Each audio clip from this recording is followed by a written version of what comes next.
Choukat, Chok l'Israël, jeudi, donc Mishnah Cholin, Perek 12.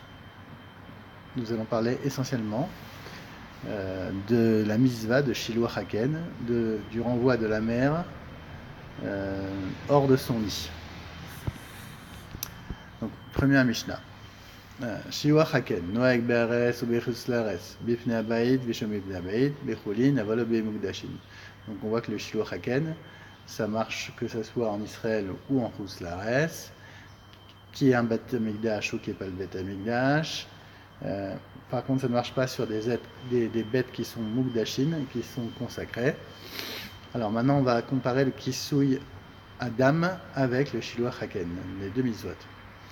Chomer bekisui Adam, Mishloh Haken. Chez Kisui Adam, Noeg bechaya ou ba'of, mezuman ou meshenu mezuman. Shiloh Haken, eno Noeg ela be'of, eno Noeg ela meshenu mezuman. Ezeu shenu mezuman, kegon avazim et alonanim, shekinenu bepardes. Aval im kinenu ba'bait, mechanyona ha'ardasot, patour mishloah.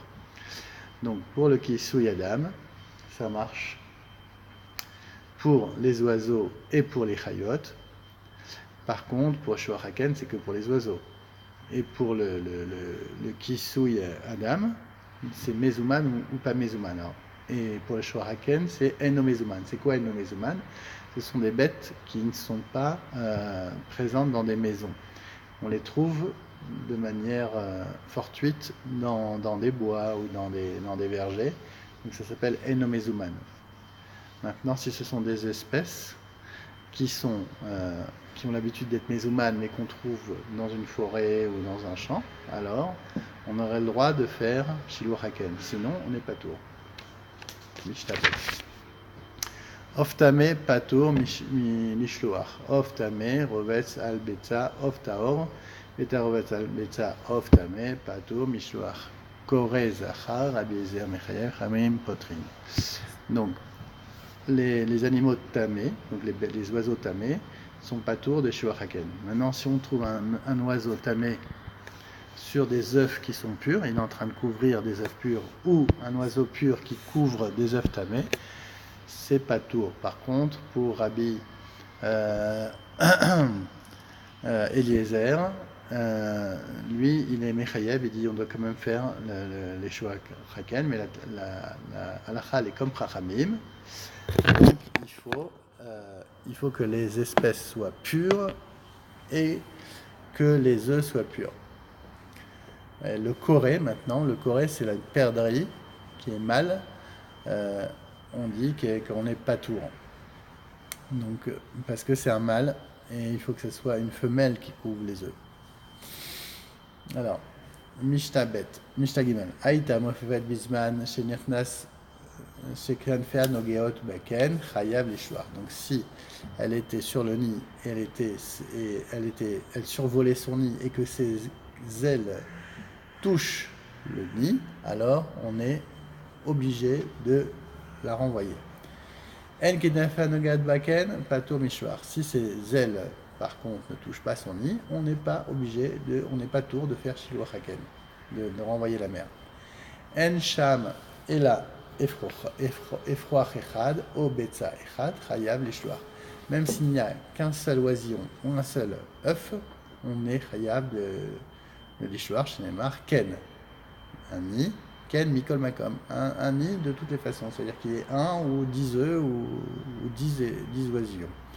Ayu sham efrochim, mafrichin, o betzim, muzarot, patur mishloach. Maintenant, s'il y a des oisillons qui peuvent déjà voler ou des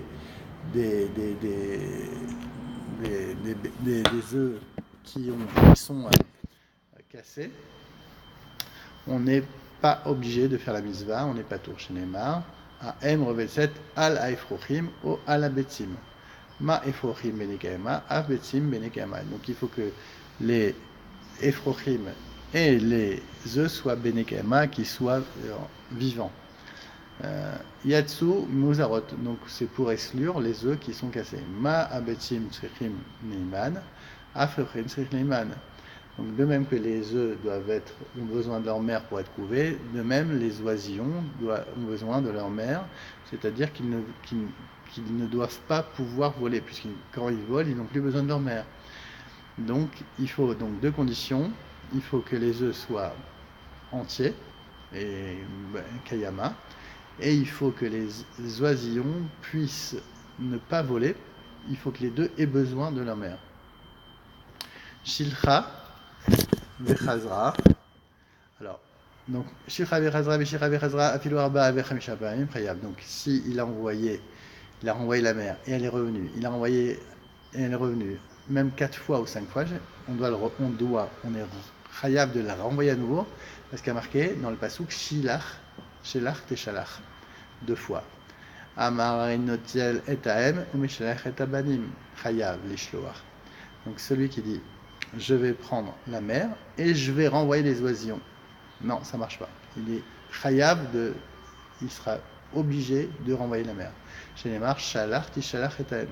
Venata la banim vechziran leken verarka chazra aem alen pato meshua. Par contre, s'il a pris les œufs ou les enfants et les oisillons et il les a remis, et après la mère est revenue, il est patour de la mitzvah. Anotel em albanim Rabbi Yehuda Omer loke ve'eno meshaliach echachamim omrim meshaliach ve'eno loke ze aklal kol mitzvah lo ta'aseh sheyesh ba kumaseh en loke alea. Donc Mishnah Dalet, pour Rabbi Yehuda, celui qui a pris, donc il a pris la mère et les petits, donc il est loqué, on doit lui donner 40 coups. Par contre, il affirme donc qu'on ne peut pas réparer ce lave et exempté en chassant la mère. Car pour Rabbi Yehuda, la Torah demande expressément de chasser la mère avant d'avoir pris les petits, et non après. Pour les autres, les Chachamim, on est en présence d'un interdit dont la transgression peut être réparée. On peut faire un tikkun de cette transgression par l'accomplissement d'un commandement positif. Ça s'appelle Lav Shenita Klaase. Car la Torah veut dire tu ne prendras pas la mère avec sa couvée.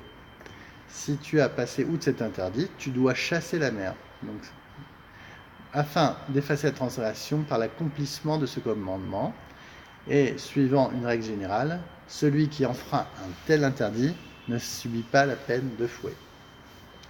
Donc, c'est une possibilité de réparer.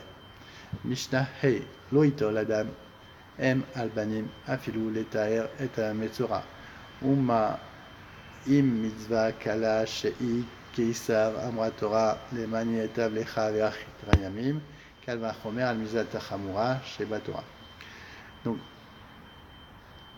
Donc l'interdiction de prendre la mère avec les petits, donc on n'a pas le droit de les prendre les deux, même si c'est pour la purification d'un homme qui était Metzora, qui avait la lèpre.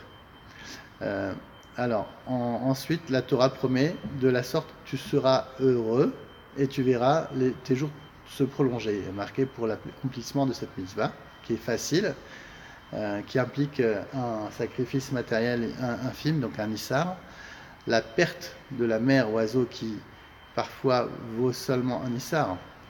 Donc la récompense à celui qui respecte des obligations plus sévères, des mitzvot qui sont plus difficiles à faire, est certainement bien plus importante. Si déjà on a une grande récompense pour une mitzvah très facile à faire, alors encore plus pour les autres mitzvot.